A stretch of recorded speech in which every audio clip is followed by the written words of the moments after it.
Welcome to Audio Addiction. We have Horcrux with us again, and they can say their names and what they do in the band. I'm Michael. I do vocals. I'm Ryan, I play bass. I'm Scott, I play guitar.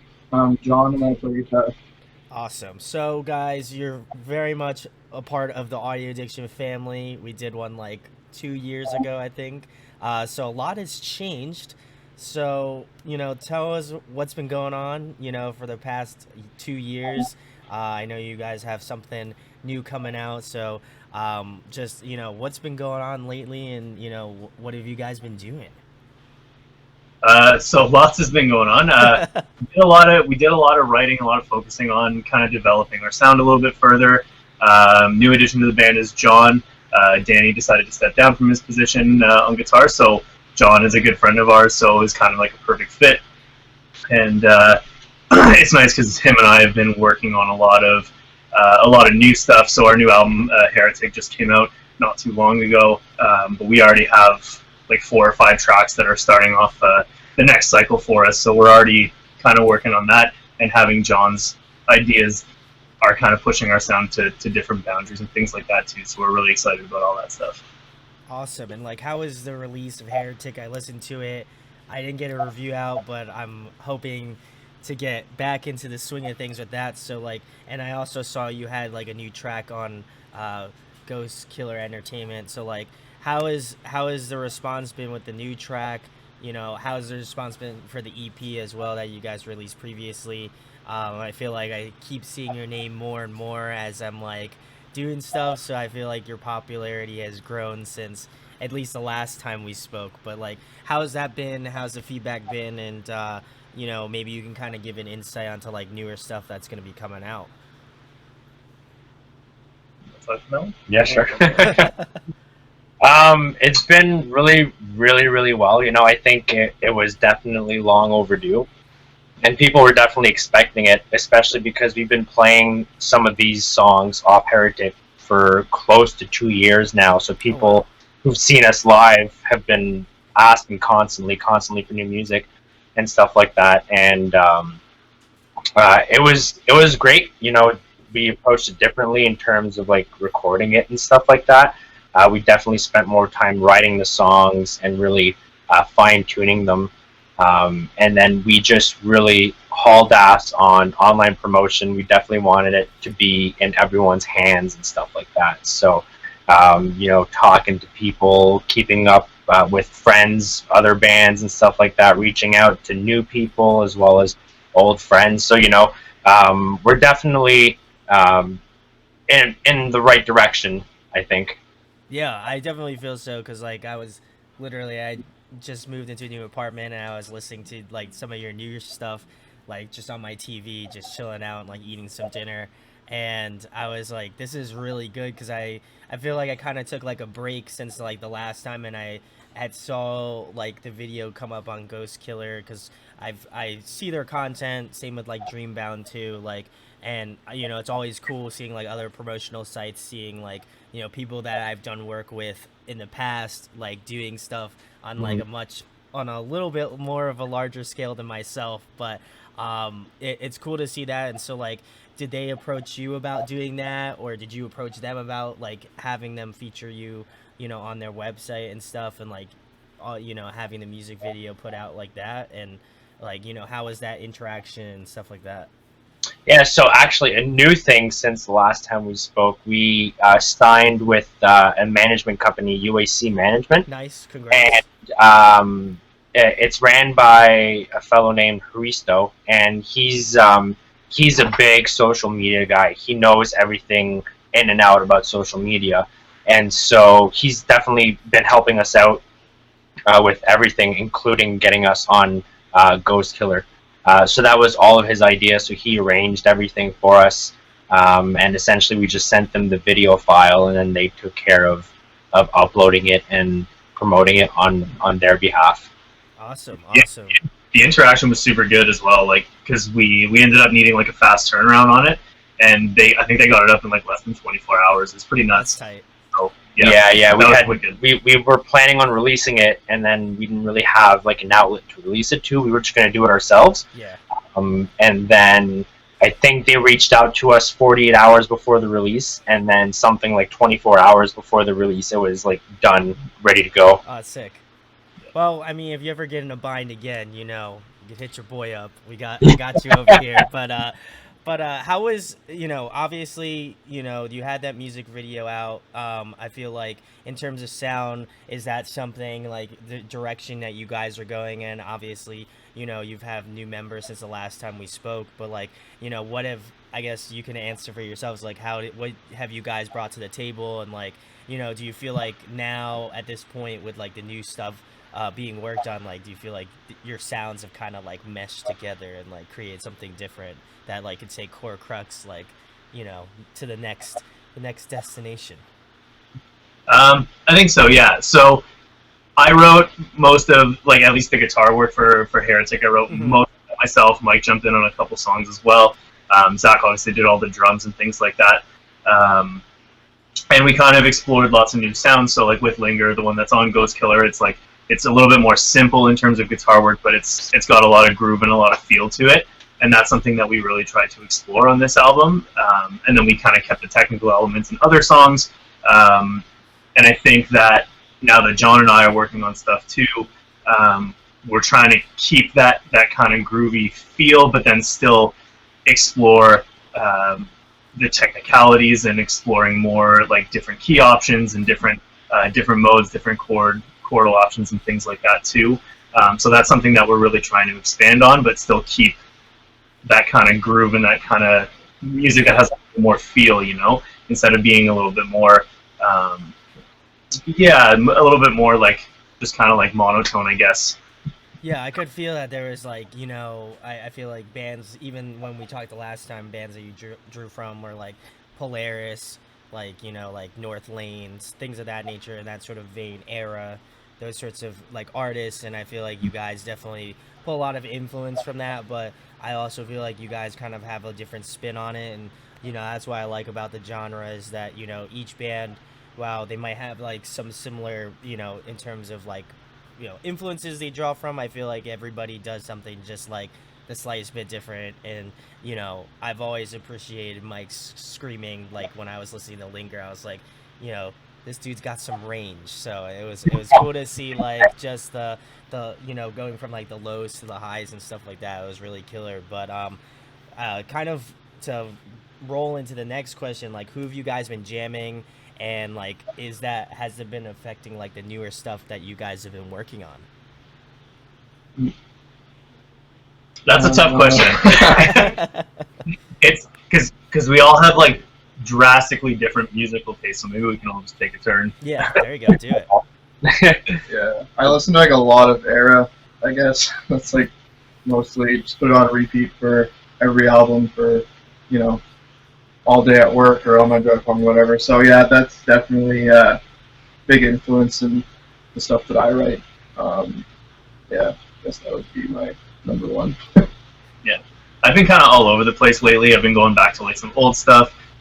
Really liking the new Wage War stuff. But I mean, I kind of draw when I write. Like an influence can draw kind of out of nowhere. So it can be like it can be an old tune that like sparks something, or it could be something new that I hear that sparks something different, and then kind of build off that.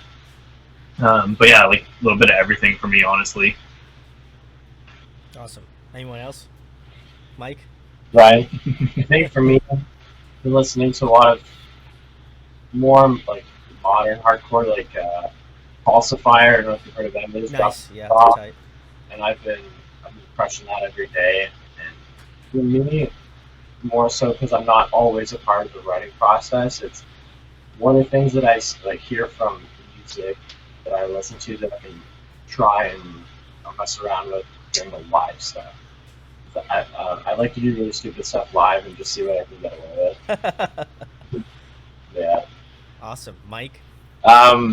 Anything but metal is what I've been listening to. Interesting. Okay. It's just a bunch of like electronic pop, like Purity Ring, Nice. Yeah. Xylo, Mushroom People, and then I think like the heaviest thing I would listen to would be like anything that like Hollywood Undead has put out that's like really, really like jammy, like off their latest record. That's pretty much it.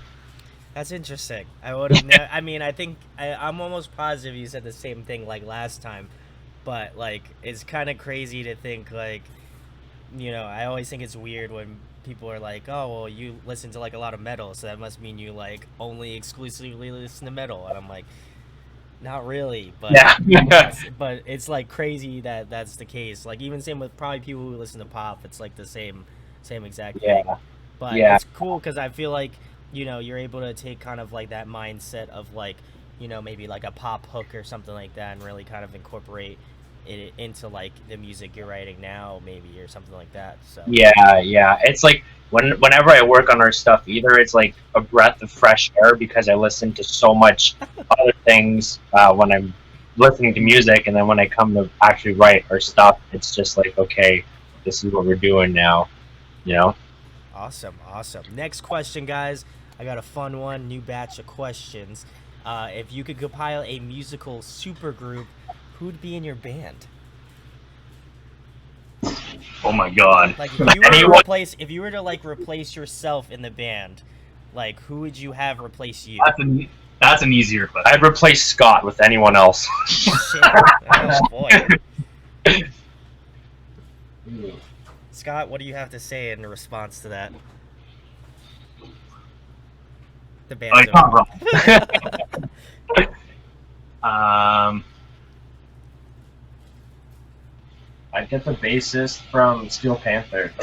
Ooh, okay. I'm about this. Okay. The guy's got luscious lips, and yeah, if anyone's gonna take this mantle, it's gotta be someone that can do it. Oh my god. I would Such get. a hard question. I would get. You remember Slim Jesus? Oh no, I don't. But that name sounds You familiar. don't? No. Check it out. Okay. Take my spot. Slim Jesus. All right. Slim Jesus. Okay, I'll have to look it up. I'm just gonna say Jesse from Arrow because Your life doesn't depend on it. I know. Just pick something. I know. It's not a life or death question, Scott. I know. You can make it that way. You can. No, hey, you are. It's cool.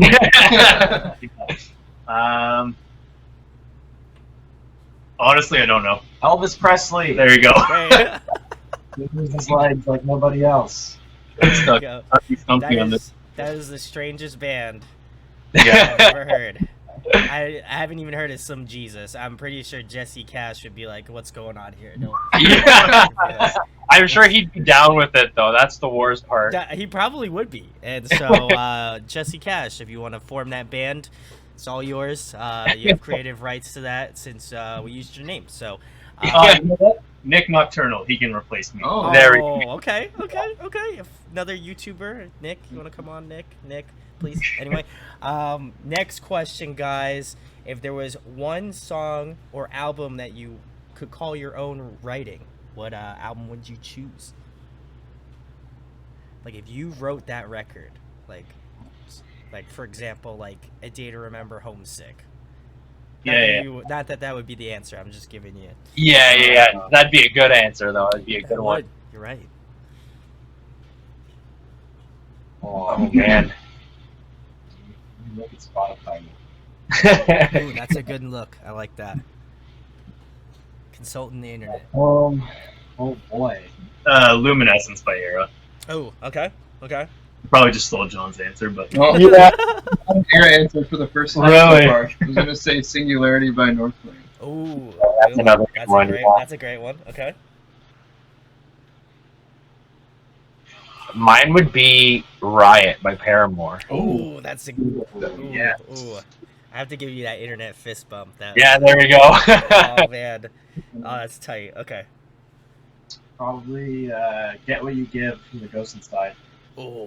I Oh look- man. Of them, probably more than any other in like the last 5 years, probably. I So, mean, and it was really cool. I feel like it's pertinent to just to talk about it. Like, they played their first show ever back, like, after the whole accident thing.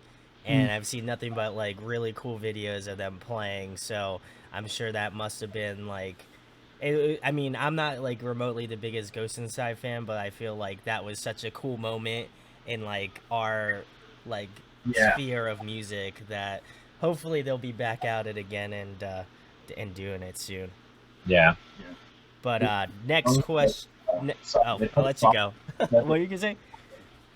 That was all I was gonna say. Anyway, guys, last thing, tell them about your band, where they can find you at, and obviously anything coming up in the next couple months. That's the thing I say every time we close up a show is you can find us on Facebook, Twitter, Instagram, Tinder. Anyways, you can actually find us on Spotify, Apple Music, all the other major streaming platforms, Facebook, Twitter, Instagram, all that stuff. In the next couple months, John and I are working on dropping some guitar playthroughs with Legator Guitars, who have been awesome and sponsored us. So we're going to be working on that. And then we'll see what the rest of the year holds in terms of new music. Like I said, we're writing and we're working on stuff. We've got a couple songs that we would love to pull the trigger on right now, but not 100% sure if we can say it's going to happen before the end of the year, especially on our timeline, let's be honest. Yeah. Awesome. Well, obviously, go check out Horcrux. If you didn't check out our first interview, go check that out. That was great, and that was like early days audio addiction. I feel like I'm a little bit more polished now, being like 3.5 years in the game now. So go give them some love. Links in the description. Go check out their new track Linger. It is fantastic. And go subscribe to their YouTube channel. Go check out Legator Guitars too. They're awesome as well. And if you enjoyed this interview, share it, like it, subscribe. It goes a long way. And thanks, of course, to Horcrux for coming back on again. Thanks for having us, man. Thanks, man. Thank you, brother. Hey All right, guys, guys. hope you enjoyed the video. Thanks for watching. Of course, if you enjoy what we do, make sure to go check out the other series we do. We do album reviews, we do band interviews, and we do live videos, so definitely go check that out. Hit that subscribe button. It really helps out our channel, helps us grow. Make sure to hit that like button as well. Go follow us on social media. That's all down below. We try to keep that as updated as possible. We also made a new website where we'll be posting photos of upcoming concerts and stuff like that, which you can go check out at audioaddictionmedia.com and come get your fix with us, guys. Talk to you later. Deuces.